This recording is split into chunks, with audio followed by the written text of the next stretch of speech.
السلام علیکم عزیز طلباء طالبات، ہماری 9th کلاس کی اسلامیات کا 10واں لیکچر ہے اور ہم باب دوم پڑھ رہے ہیں، ایمانیات و عبادات۔ اس میں جو ہمارا دوسرا چیپٹر ہے، دوسرا ٹاپک ہے عقیدہ رسالت، اس کے اندر ہم نے جو ہے وہ پہلے پڑھ لیا۔ اب ختم نبوت کو ہم ڈسکس کر رہے ہیں۔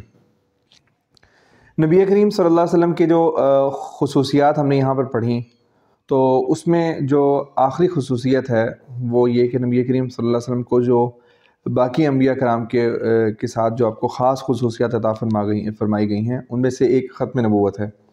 اب ختم نبوت کا سب سے پہلے مفہوم، اچھا یہ جو ٹاپک آپ کا نا پیپر کے پوائنٹ آف ویو سے آپ کا لانگ کوسچن آپ کا، ٹھیک ہے، تو اس میں آپ نے یہ 4 ہیڈنگز اس میں بنانی ہیں آپ نے۔ نمبر 1 مفہوم، نمبر 2 قرآن پاک کی ختم نبوت جو ہے نا ختم نبوت قرآن پاک کی روشنی میں، اور نمبر 3 ختم نبوت حدیث مبارکہ کی روشنی میں، نمبر 4 ختم نبوت اجماع امت کی روشنی میں۔ عقیدہ ختم نبوت کر لیں تو بھی ٹھیک ہے، ورنہ صرف ختم نبوت اس لیے میں نے لکھ دیا کہ چونکہ آپ کی کتاب کے اندر بھی یہی لکھا ہوا ہے تو آپ کو مشکل نہ ہو۔ اچھا، اب سب سے جو پہلی بات مفہوم کے اندر جو آپ لکھیں گے، وہ جو اس میں پہلا پیراگراف ہے، یہ پورا پہلا پیراگراف آئے گا یہاں سے قرآن کریم کی حفاظت، یہاں سے لے کر یہ ارشاد باری تعالیٰ سے پہلے تک۔ وہ کہتے ہیں قرآن پاک کی حفاظت اس لیے بھی ضروری تھی کہ اللہ تعالیٰ نے نبی کریم صلی اللہ علیہ وسلم پر نبوت اور رسالت کے سلسلے کو ختم فرما دیا۔ اب قیامت تک کسی نبی نے نہیں آنا۔ ختم نبوت کا مطلب کیا ہے کہ نبی کریم صلی اللہ علیہ وسلم آخری نبی ہیں، حضرت محمد صلی اللہ علیہ وسلم آخری نبی ہیں۔ اب آپ کے بعد کسی نبی نے نہیں آنا۔ اب اللہ پاک نے نبوت کا سلسلہ جو ہے وہ ختم کر دیا۔ اب اللہ پاک قرآن پاک کے اندر فرماتے ہیں، اور یہ مطلب یہ بات جو ہے نا، یہ جو میں نے آپ کو بات بتائی کہ نبی کریم صلی اللہ علیہ وسلم آخری نبی ہیں، اس کا مطلب ہے ختم نبوت، عقیدہ ختم نبوت، ٹھیک ہے۔ اب ہم دیکھتے ہیں کہ قرآن پاک کے اندر اللہ پاک اس بارے میں کیا فرماتے ہیں۔ تو قرآن پاک کے اندر اللہ پاک فرماتے ہیں کہ یہاں پر جو آیت بھی آپ کے لکھی ہوئی ہے کہ ما کان محمد ابا احد من رجالکم ولکن رسول اللہ و خاتم النبیین، کہ نہیں ہے حضرت محمد صلی اللہ علیہ وسلم تمہارے مردوں میں سے کسی کے باپ، لیکن وہ اللہ کے رسول ہیں اور خاتم النبیین ہیں۔ اب خاتم النبیین کا مطلب کیا کہ تمام انبیاء کرام کی نبوت جو ہے، تمام انبیاء کرام جتنے بھی گزر چکے ہیں ان کے لیے نبی کریم صلی اللہ علیہ وسلم خاتم ہیں، مہر ہیں، مہر لگانے والے ہیں۔ اب مہر کا مطلب ہم اس طرح سمجھیں کہ پہلے زمانے کے اندر جس طرح وہ خط لکھتے تھے نا، تو خط کو لفافے کے اندر بند کر کے، اور جو ہے نا لفافے کو ہم اس طرح سے بند کرتے ہیں، اور بند کر کے جو ہے اس کے اوپر ایک مہر لگا دی جاتی، ٹھیک ہے، کہ جہاں پر لفافے کے دونوں سرے مل رہے ہیں، یہ ایک سرا مل رہا ہے جہاں سے اس کو کھولا جائے گا۔ اب اگر کوئی شخص اس کو جو ہے نا وہ کھولے گا، مہر کو کھولے گا، تو پتہ لگ جاتا تھا کہ ہاں اس خط کے اندر کسی نے کوئی گڑبڑ کی ہے۔ اب مہر لگانے کا مطلب کیا ہوتا تھا کہ اب اس لفافے میں سے کسی چیز کو نکالا نہیں جا سکتا، اور نہ ہی اس لفافے کے اندر کسی اور چیز کو داخل کیا جا سکتا ہے۔ اب اللہ پاک فرما رہے ہیں کہ تمام انبیاء کرام میں سے نبی کریم صلی اللہ علیہ وسلم خاتم النبیین ہیں۔ کیا مطلب کہ اللہ پاک نے تمام انبیاء کرام کو بھیجا، ان کے جو بھی سلسلہ ہے، جتنے انبیاء کرام 1,24,000 انبیاء کرام ہیں، ان سارے انبیاء کرام میں سے کسی بھی نبی کو ان کی نبوت سے نکالا نہیں جا سکتا، اور کسی نئے نبی کو ایڈ نہیں کیا جا سکتا۔ ایسا نہیں ہو سکتا کہ نبی کریم صلی اللہ علیہ وسلم کے بعد کوئی نبی ہیں، ایسا نہیں ہو سکتا۔ اللہ پاک نے نبوت کا سلسلہ ختم فرما دیا، کیونکہ ہم نے پہلے پڑھا کہ نبوت جو ہے وہ محنت سے حاصل نہیں کی جا سکتی، بلکہ وہ اللہ کا خاص انعام ہوتا ہے۔ اللہ پاک جسے چاہتے ہیں عطا کرتے ہیں، اور جو اللہ پاک عطا کرتے ہیں نا، تو اللہ پاک نے خود ہی فرما دیا کہ میں نے اس کو بند کر دیا، تو ختم ہو گئی بات۔ تو اب جو ہے یہ کوئی نبی نہیں آئے گا۔ اب قرآن پاک کی روشنی میں ہم قرآن پاک کی آیت ہم نے تلاوت کی، یہاں پر اس کا ہم نے ترجمہ بھی پڑھا۔ آپ اس کے اندر جو ہے نا یہ دوسری ہیڈنگ کے پہلی ہیڈنگ کے اندر، پہلی ہیڈنگ میں مفہوم آ گیا، دوسری ہیڈنگ کے اندر آپ وہ اس کو لکھ دیں گے۔ ایک اور بات اللہ پاک قرآن پاک میں اس طرح بھی کئی جگہ پر اللہ پاک نے بیان فرمایا کہ جس طرح سورہ بقرہ کے اندر ابتدائی آیتیں ہم پڑھتے ہیں کہ والذین یؤمنون بما انزل الیک وما انزل من قبلک، اللہ پاک فرماتے ہیں کہ وہ لوگ ایمان والوں کے بارے میں فرمانے کہ وہ لوگ جو ایمان لاتے ہیں بما انزل الیک، اس چیز پر جو آپ پر نازل کی گئی، وما انزل من قبلک، اور جو آپ سے پہلے والے انبیاء کرام پر نازل کی گئی۔ تو معلوم ہوا کہ نبی کریم صلی اللہ علیہ وسلم سے پہلے نبی ہیں، نبی کریم صلی اللہ علیہ وسلم کے بعد کوئی نبی نہیں ہیں۔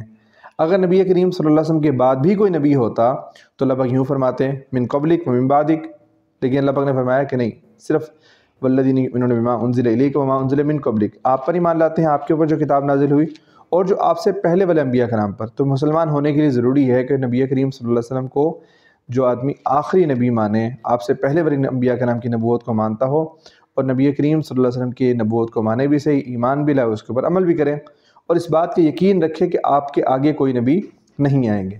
اچھا، حدیث مبارکہ کی روشنی میں دیکھیں نبی کریم حدیث جو یہاں پر دی ہوئی ہے جامع ترمذی کی، نبی کریم صلی اللہ علیہ وسلم نے جو ہے نا ارشاد فرمایا کہ میں آخری نبی ہوں، میرے بعد کوئی نبی نہیں ہوگا۔ اب یہ آپ کو شارٹ کوسچن آپ کا بن سکتا ہے کہ ختم نبوت کے بارے میں کوئی حدیث کا ترجمہ لکھیں، تو آپ حدیث کا ترجمہ یہ لکھ دیں گے، ٹھیک ہے۔ اچھا، اس کے بعد جو ہے نا اجماع امت نمبر 4 ہے اجماع امت۔ اجماع امت کا مطلب ہے، اجماع کا مطلب ہوتا ہے جمع کرنا، ٹھیک ہے، اکٹھا کرنا۔ اجماع امت کا مطلب کیا ہے کہ امت کے جو بڑے لوگ ہیں، جو امت کے بڑے علماء ہیں، یا جو امت کے ہمارے جو امت میں امت مسلمہ کے جو سب سے بڑے لوگ ہیں، وہ جو ہے نا وہ صحابہ کرام ہیں، جو نبی کریم صلی اللہ علیہ وسلم کے بالکل پہلے شاگرد ہیں، ٹھیک ہے۔ اور تو ان کا جو ہے وہ اس زمانے کے جو صحابہ کرام ہیں، وہ سارے کے سارے جو وہ اجماع وہ امت کے جو بڑے لوگ ہیں، یا کسی بھی زمانے کے اندر جو امت کے بڑے علماء ہوتے ہیں، وہ اگر کسی ایک بات کے اوپر جمع ہو جائیں، کوئی ایک بات وہ فیصلہ کر دیں، متفقہ فیصلہ ہو جائے، اس میں کسی کا اختلاف نہ ہو، تو ہم یوں کہتے ہیں کہ اس بات کے اوپر اجماع امت ہو چکا ہے، اس بات پر اجماع امت ہو چکا ہے۔ اب نبی کریم صلی اللہ علیہ وسلم جب دنیا سے تشریف لے گئے، آپ دنیا سے پردہ فرما گئے، تو آپ کے بعد جب صحابہ کرام کا جب دور شروع ہوا، تو حضرت ابوبکر رضی اللہ عنہ کے زمانے میں ایک شخص نے نبوت کا دعویٰ کر دیا، مسلمہ نام تھا اس کا، اور کذاب اس لیے کہا جاتا ہے مسلمہ کذاب، کہ وہ ظاہری بات ہے جس نے نبوت کا اعلان کر دیا کہ نبی پاک صلی اللہ علیہ وسلم کے فرمانے کے باوجود کہ میرے بعد کوئی نبی نہیں ہے، تو وہ جھوٹا شخص ہے نا، تو انتہائی جھوٹا شخص ہے۔ اور نبی پاک صلی اللہ علیہ وسلم نے یہ بھی فرمایا کہ میرے بعد کچھ لوگ آئیں گے، 30 کے قریب جو ہے وہ لوگ ہوں گے، جھوٹے ہوں گے، جو ان میں سے ہر ایک یہ دعویٰ کرتا ہوگا، یہ سمجھتا ہوگا کہ میں آخری نبی ہوں، میں نبی ہوں، لیکن آپ نے فرمایا کہ میں آخری نبی، میرے بعد کوئی نبی نہیں آئے گا۔ تو اب جو ہے نا اس نے اعلان کر دیا، بہت سارے بے وقوف لوگوں نے اس کی بات بھی مان لی، ٹھیک ہے، جس طرح لوگوں کو پتہ نہیں ہوتا ہے، لوگ اپنی جہالت کی وجہ سے اس طرح کر لیتے ہیں، حالانکہ تھوڑی سی بات سوچیں تو ان کو سمجھ آ سکتی ہے۔ تو اب سارے صحابہ کرام کا مشورہ ہوا، اس وقت جتنے صحابہ کرام تھے، نبی پاک صلی اللہ علیہ وسلم کا وصال ابھی ہوا تھا، سارے صحابہ کرام ہی تقریباً جو ہے نا وہ زندہ تھے، ابھی جو ہے نا فوت نہیں ہوئے تھے، تو انہوں نے ان سب کا آپس میں مشورہ ہوا، انہوں نے مشورہ دیا، اور سب نے متفقہ فیصلہ کیا، مطلب کسی ایک صحابی نے بھی ایسا نہیں کہا کہ نہیں ایسا نہیں ہونا چاہیے، سب کا متفقہ یہ فیصلہ تھا، سب نے جو ہے نا اس بات پر ایگری کیا، سب نے سارے صحابہ کرام نے، کہ اس شخص کے خلاف جہاد ہونا چاہیے، اس کو جہاد کیا جائے اور اس کے خلاف اور اس کو قتل کیا جائے۔ اور جہاد ان کے سامنے کیا جاتا ہے، ان کے خلاف کیا جاتا ہے جو اسلام سے نکل چکے ہوں، ٹھیک ہے، اسلام مسلمان نہ ہوں۔ تو پھر سارے صحابہ کرام کا اس بارے میں فیصلہ تھا کہ جو ختم نبوت کو نہیں مان رہا جو شخص، تو اس کے خلاف، جس نے نبوت کا اعلان کر دیا ہے، اس کو اور اس کے ماننے والوں کے خلاف جہاد کیا جائے۔ تو یہ جو ہے نا اجماع امت کی روشنی میں ختم نبوت، تو یہاں پر انہوں نے یہ بیان کیا ہوا ہے کہ نبی کے حضرت ابوبکر صدیق رضی اللہ عنہ کے دور میں جن لوگوں نے نبوت کا جھوٹا دعویٰ کیا تھا، آپ رضی اللہ عنہ نے نبوت کے ان جھوٹے دعوے داروں کے خلاف جہاد کیا۔ اب یہ اجماع امت سے جو ہے نا یہ بات جو ہے وہ ثابت ہے۔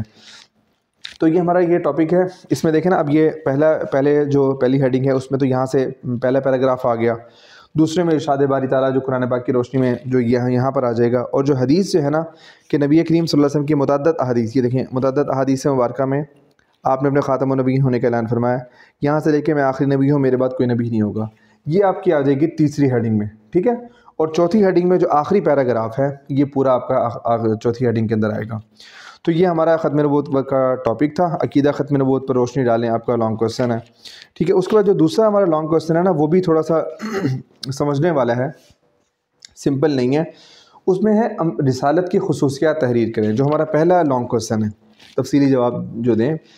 اب یہاں سوال کو آپ سمجھیں، رسالت کی خصوصیات تحریر کریں، ہمارے پاس یہ جو پیج نمبر 15 پر ٹاپک ہے، انبیاء کرام کی صفات بیان کریں، ٹھیک ہے، انبیاء کرام کی صفات یہاں پر بیان کی گئی ہیں۔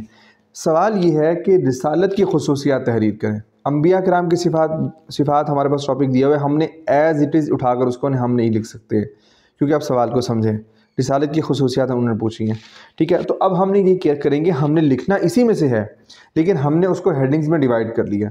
اب یہ پہلا نا آپ کا انبیاء کرام کی صفات، یہ جو اس میں پہلا پیراگراف ہے، جو بالکل 3 جو ہے نا 2.5 لائنوں کا پیراگراف ہے، یہ والا، یہ جو پہلا پیراگراف ہے یہاں سے لے کر یہاں تک، یہ پہلا پیراگراف آپ کا آ جائے گا، اس کی ہم نے ہیڈنگ بنائی ہے بلند ترین مقام، کہ اللہ تعالیٰ نے انبیاء کرام کو بہت سی خصوصیات عطا فرمائی، ان کو اللہ تعالیٰ کی طرف سے وحی کی صورت میں تمام مخلوق آخر میں جو ہے تمام مخلوق سے بلند ترین مقام پر فائز ہوتے ہیں۔ اس کی ہیڈنگ جو ہے نا آپ بلند ترین مقام لکھیں گے، اور اس کے نیچے آپ یہ پہلا پیراگراف لکھیں گے۔ دوسرا ہے کہ انبیاء کرام معصوم ہوتے ہیں، ان سے کوئی گناہ سرزد نہیں ہوتا. یہ جو دوسری لائن ہے، صرف ایک لائن، اس کے لکھیں گے عصمت انبیاء کرام. ٹھیک ہے، یہ ہیڈنگ ڈال کر اس کے بعد آپ صرف ایک لائن لکھیں گے کہ انبیاء کرام. عصمت کا مطلب معصوم ہونا، کہ رسالت کی خصوصیت ہے کہ انبیاء کرام معصوم ہوتے ہیں. تو اس لیے آپ چھوٹا سا اس کے اندر نیچے بس تھوڑی سی ایک ڈیڑھ لائن آئے گی، ایک لائن آدھی لائن اس میں آئے گی. اس کے بعد نمبر 3 جو ہماری ہیڈنگ ہے وہ ہے خاص انعام، کہ انبیاء کرام علیہ السلام کی نبوت اور رسالت وحبی ہوتی ہے. یہاں سے ہم شروع کریں گے.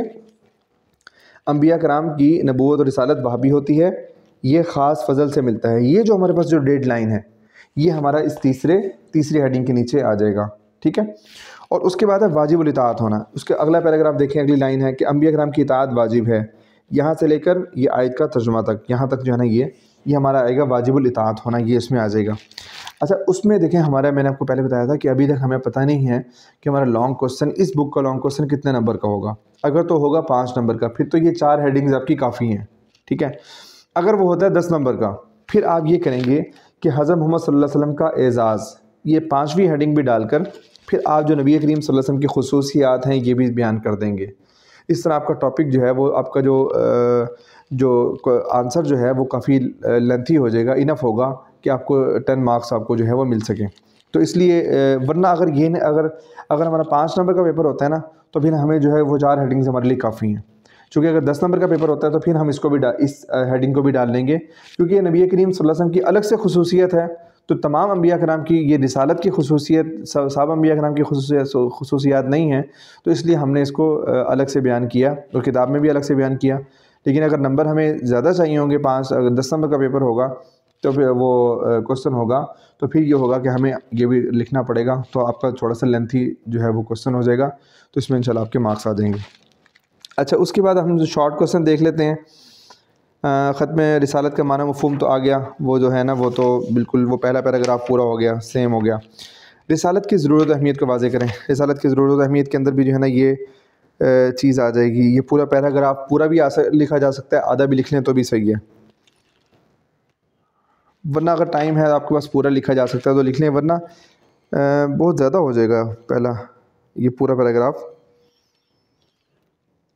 بس آپ اس کو یہاں تک لکھ دیں کہ اپنے احکام نازل فرماتا ہے. آدھا پیراگراف بہت ہے. ٹھیک ہے، کیونکہ آپ کو شارٹ کوسچن ہے، 2 نمبر کا تو ہے. اچھا، اس کے بعد جو ہے نا وہ تیسرا ہے ختم نبوت کے حوالے سے کے بارے میں قرآن پاک کی آیت کا ترجمہ، وہ آپ لکھ لیں گے. اچھا، عقیدہ ختم نبوت کے بارے میں ایک حدیث کا ترجمہ، دیکھیں نا میں آپ کو کہا نا وہ اس میں وہ بھی آئے گا. نبی کریم صلی اللہ علیہ وسلم کی رسالت کی کوئی سی 2 خصوصیات، 4 خصوصیات، یہاں پر 3 خصوصیات دی ہوئی ہیں، ہم نے وہ اس میں 4 کی ہیڈنگ بنائی تھی.